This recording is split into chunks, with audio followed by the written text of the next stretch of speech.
अरे सावित्री, अरे रे रे, मेरे शरीर के अंदर आज बड़ी कमजोरी महसूस हो रही है। क्या सुबह का खाना तैयार हो गया? एक थाली चावल दे दो भाई। अभी तो चूल्हा जलाया ही नहीं है। चावल धोकर साफ करने में थोड़ा समय लग गया। तुम थोड़ी देर और इंतजार करो। मेरे पेट के अंदर भूख तो बड़ी तेज हो गई है, थोड़ी सब्जी और चावल पका दो ना। उधर कन्हई बाबू के गोदाम में मेरे काम करने का समय हो गया है। देरी होने पर मालिक गुस्सा करेंगे। तो तुम एक काम करो सावित्री, तुम इस खाना पकाने के काम को छोड़कर अपने काम के लिए गोदाम की तरफ जाओ। ऐसा कैसे हो सकता है? मैं अभी खाना बनाना खत्म करके तुम्हें अपने हाथ से खिलाकर फिर घर से बाहर जाऊंगी। अरे रे रे रे रे रे। अरे तुम और बेकार, अरे बेकार में देर मत करो सावित्री, तुम काम के लिए तैयार हो जाओ। इस बीमार शरीर के साथ मैं खाना पकाना संभाल लूंगा भाई, जाओ। तुम इस बीमारी की हालत में बिस्तर छोड़कर रसोई में क्यों आ गए? तुम्हें तो अभी आराम करना चाहिए। इससे मुझे कोई समस्या नहीं होगी सावित्री, मैं धीरे धीरे सब संभाल लूंगा। तुम्हारे काम के लिए देरी हो रही है, जाओ जाओ। हाँ तो सरला, तो आज मैं उस दूर के बड़े मैदान की तरफ जा रहा हूँ। तुम संभल कर ईंट भट्टे की तरफ अपने काम पर जाना, ठीक है ना? आप भी रास्ते में संभल कर जाइएगा। आसमान में बादल छाए हुए हैं, किसी भी समय शायद तेज बारिश शुरू हो सकती है।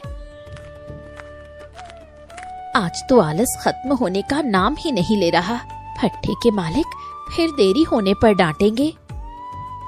सरला, क्या तू भट्टे पर जाने के लिए सुबह सुबह रास्ते के मोड़ पर अकेली खड़ी है बहन?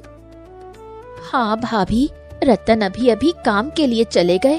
तुम इतनी जल्दबाजी में कहाँ जा रही हो? चेहरा इतना सूखा हुआ क्यों है? क्या बताऊं, आज घर का चूल्हा जलने में देरी हो गई। गोपाल को बीमार हालत में छोड़कर काम पर आ रही हूँ रे। हम लोग अलग अलग काम करती हैं, लेकिन हमें तो एक ही रास्ते से जाना है। चलो दोनों एक साथ ही चलना शुरू करते हैं। चल बहन, तेरे साथ बातें करते करते जाने से मन के अंदर की ये चिंता थोड़ी बहुत तो हल्की होगी। कन्हई बाबू, गोपाल की बीमारी दिन ब दिन बढ़ती ही जा रही है। मुझे अगर 2 रुपए बढ़ा कर दे देते। 2 रुपए तुझे बढ़ा कर देना कोई बड़ी बात नहीं है रे सावित्री, मैं तुझे ये पैसे दे ही सकता हूँ। आपकी ये दया हो जाती तो मैं शहर के बड़े अस्पताल में ले जाकर गोपाल का कोई अच्छा इलाज करवा पाती। लेकिन हर दिन इस तरह तुझे अग्रिम पैसे देने से मेरा अपना व्यवसाय चलाना कठिन हो जाएगा बेटी, ये भी तो समझना। गोदाम के काम में तो मैंने कभी लापरवाही नहीं की कन्हई बाबू। आपका हर हुक्म मैं पूरे मन से मानती हूँ। हाँ, तो मन लगाकर काम करती है ये मैं जानता हूँ, लेकिन हमारा ये पुराना व्यवसाय अब बाढ़ के पानी की तरह मंदी की चपेट में है, समझ तू। गोदाम में क्या पहले की तरह अब नए ग्राहक नहीं आ रहे हैं कन्हई बाबू? चारों तरफ की दुकानें तो खाली दिख रही हैं। हाँ, इस नए युग में आकर हमारा ये व्यवसाय अब बिल्कुल नहीं चल रहा है रे। सब बड़े बड़े शहरों की तरफ चले जा रहे हैं, क्या बताओ। तो क्या हमारे इस गोदाम का काम अब ज्यादा दिनों तक नहीं रहेगा? मुझे बहुत डर लग रहा है कन्हई बाबू। फिर भी मैं तुझे थोड़ा बढ़ाकर देने की कोशिश करूंगा, लेकिन अगर ऐसा ही चलता रहा तो व्यवसाय शायद बंद ही हो जाएगा।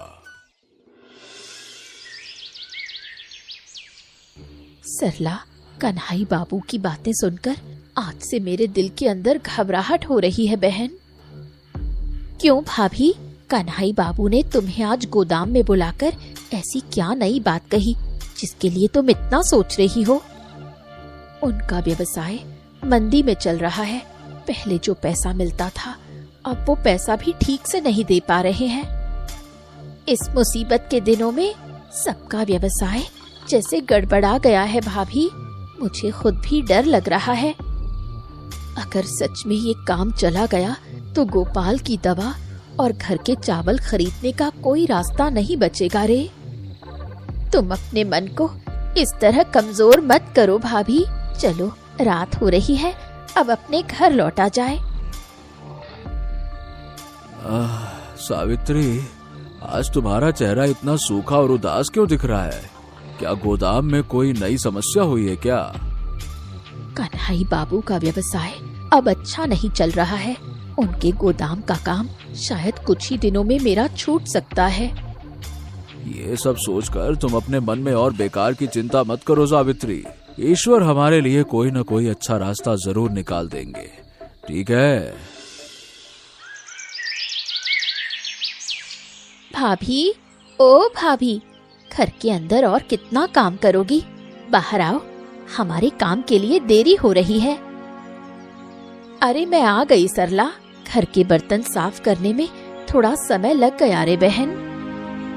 चलो, आज आसमान में बादल छाए हुए हैं। बारिश शुरू होने से पहले हमें रास्ते से काम पर पहुंच जाना होगा। सावित्री, तुझे एक बात बताने आया हूँ रे। आज से तुझे और गोदाम के काम पर जाने की जरूरत नहीं है। ये क्या कह रहे हैं कन्हई बाबू? मेरा काम इस तरह अचानक चला गया तो मैं इस बीमार गोपाल को लेकर कहाँ जाऊंगी? मेरा अपना गोदाम ही आज बंद करना पड़ गया रे बेटी। तू खुद कोई दूसरा अच्छा काम ढूंढ ले। मैं जानता हूँ तू कर सकती है, ठीक है?